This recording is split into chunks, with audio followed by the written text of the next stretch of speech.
Hello, this is Matt on the Moon Lambo channel. Here's a fun headline from crypto media outlet You Today. 500 million XRP sold by Jed McCaleb since January. And as it turns out, in less than 30 days, Jed McCaleb, one of the creators of XRP and the XRP ledger, he's going to have 0 XRP for the first time since he first had it in his pockets. 0 XRP, and then hopefully at that point, we can just never talk about him having sold XRP ever again. Oh, maybe that's wishful thinking.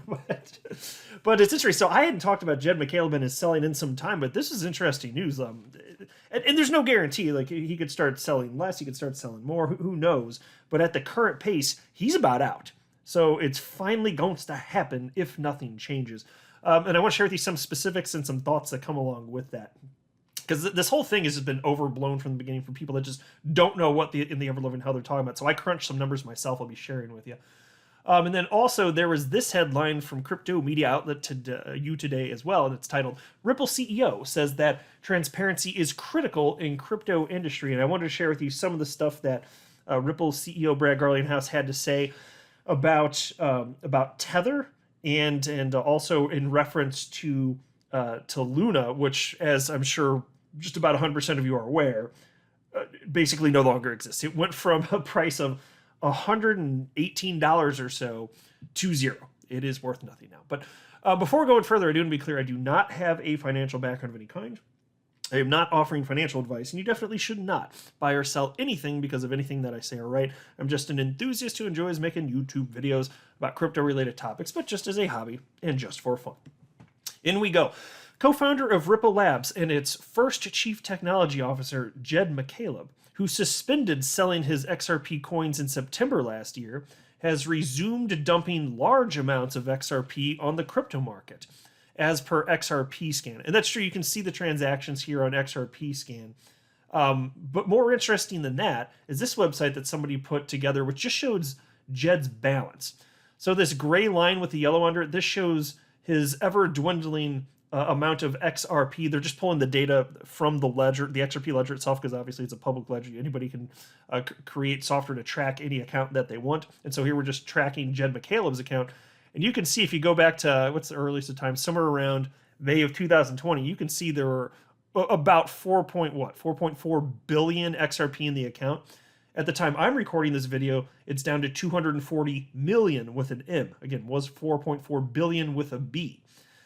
And there's this huge gap in between. So these yellow lines right here, this is the quantity of XRP sold per day. So if you run up to today, you can see that the most recent update anyway shows that on May 24th, over 8.6 million XRP were sold. But there's this big gap here where there was nothing. So if you're looking at the screen, you can see XRP was last sold from the account August 30th of last year, 2021, didn't resume selling until the beginning of this year. You can see the first sale was on, movement from the account was January 2nd of this year. So month-long pause. I don't know why. I don't know if there's some sort of tax reason for why I picked up on January, at the beginning part of January. Again, no idea, but there's this long pause and the selling has resumed, and he clearly just wants to not hold XRP at all.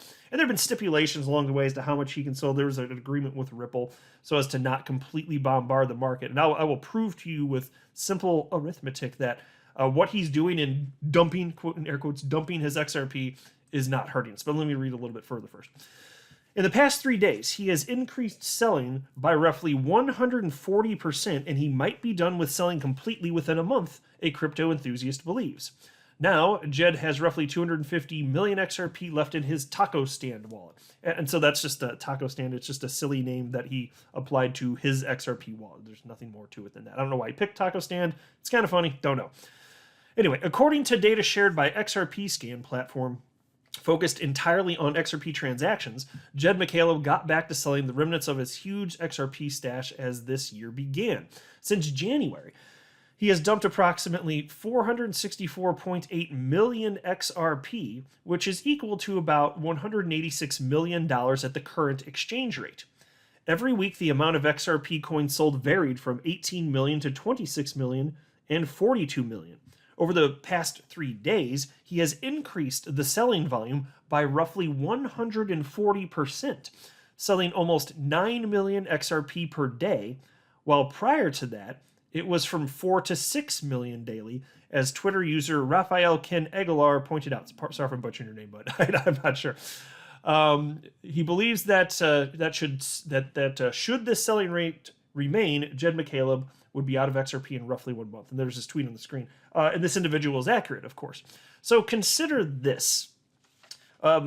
Setting aside the arithmetic of, yes, the fact that inside of 30 days, no more XRP in this account if it persists at this level.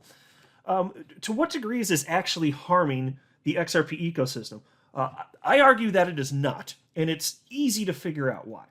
So consider this. I've got live CoinWatch pulled up here. And over the last 24 hours, the volume for XRP in United States dollars, I'll just use a round number, $1.2 billion. $1.2 billion worth of the global XRP volume in terms of United States dollars. Okay, what about Jed? What's Jed McCaleb's portion of that? It's got to be a lot. It sounds like a lot. My gosh, almost 9 million XRP. That's got to be crushing the price of XRP, right? That's got to be really suppressing the price, right? No. As it turns out, not even close. So think about this. Let's just use a round number. He's selling about 8.5 million XRP per day, which is worth about $3.8 million with a letter M. $3.8 million, while global volume, as I just showed you over the last 24 hours, is over 1.2 billion with a B.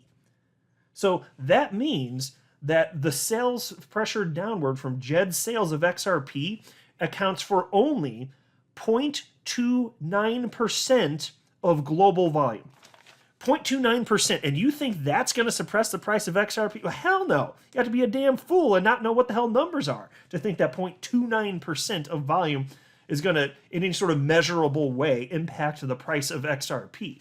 I mean, technically, I could sell 5 XRP and that impacts the market. Fine. I'm just telling you that it's so small at 0.29% that it's not measurable. Period.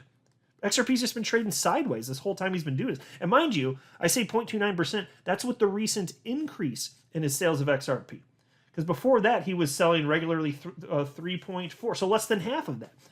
So it would have been more like closer to 1.1%, or I'm just doing quick math, 0.11 or 0.12% of total volume before he increased. So maybe a hair more than that, however the numbers end up coming to bear, it doesn't matter. The point is, it's such a small amount, it's inconsequential, period. But I am glad that he's almost out of XRP, and once it's gone, hopefully we don't have to talk about this ever again. But people still bring this up in the future. Yeah, but it was the past how long? No, it's not what's happening. Damn it. That stuff really grinds my gears here. Anyway, on to the next topic. Ripple CEO says that transparency is critical in crypto industry. In a recent interview with Fox Business, Ripple CEO Brad Garlinghouse said that the whole industry had to be more transparent when asked about the Tether stablecoin. And I actually transcribed a chunk of this, and I wanted to share it with you. So the host on Fox Business, you can see him on the left on your screen, he said the following to Brad Garlinghouse. Can you tell us about Tether, the biggest stablecoin underlying the trading in a lot of crypto? What are the assets that are backing Tether? And by the way, so he's here, he's in Davos at the World Economic Forum talking to this host remotely. And here's Brad's answer to that. It's a really good question. Certainly, as you point out, stablecoins have been in the news because it was one of the catalysts that really drove the market a couple weeks ago, when an algorithmic stablecoin kind of melted down, if you will. Tether is considered a dollar-backed stablecoin. I'm not personally involved with it, so I don't know personally how they are sharing those financials, but I think now more than ever, the transparency that companies like Ripple have championed across the crypto industry are critical. That transparency for Tether is to really make sure that the people buying, participating, have access to whatever financial information they need to feel comfortable to be sure that, in fact, it is dollar-backed. So I'll pause to note, Tether is not sufficiently transparent regarding their whole, they're not providing a sufficient proof. There is no third-party audit, and they hide under this veil of, but we don't want our secret sauce out. That's effectively what they're complaining. It's proprietary information, the secret of how they're doing what they're doing. And so they say that, and that's supposed to make people not have concern.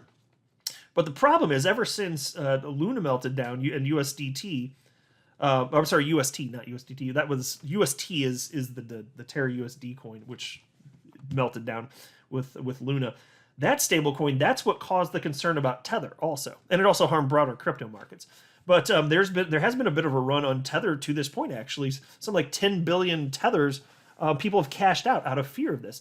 And so the system's being stress tested, arguably, at this point. So if enough people do that, and if it's not really backed one-to-one with the dollar, then it collapses.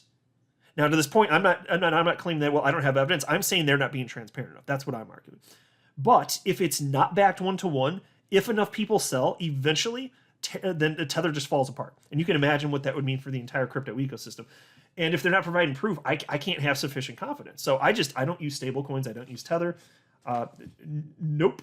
There's big no.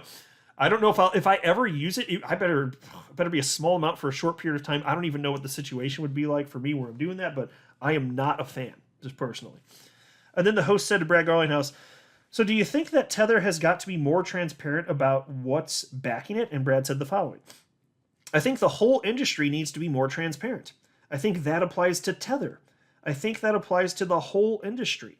From the earliest days, Ripple and the XRP community, we've tried to lead by example. We've really tried to be the adults in the crypto room, and it's the reason that I've come here to Davos and met with finance ministers from around the world, CEOs of banks from around the world, to talk about how these technologies can actually solve real-world problems and reduce costs and improve the efficiency of particularly cross-border payments, an area that here at the World Economic Forum they care a lot about, a population that's paying the most for remittance costs that can least afford it. Spot on. So I just thought I'd share with you some insight from him, and it's interesting to see what he had to say about the meltdown of Luna and Tether. He's being more diplomatic about it, and so like there's some people go the other extreme, like no, it's a scam and it's going to zero. I'm somewhere in between where I'm like, I do not have sufficient confidence in this thing because there's not evidence. I hope it's backed one-to-one, because otherwise we're going to have some serious problems. Serious. And if it's not, where the hell did this Tether come from? That would mean that they just printed it and then what? They bought a bunch of Bitcoin with it? That's like tantamount to theft. So like I don't know, but that's why I'm saying I want the transparency. But I'll go ahead and wrap up there. I am not a financial advisor. You should not buy or sell anything because of anything that I say or write. That would be a very, very, very bad idea. Until next time, to the moon, Lambo.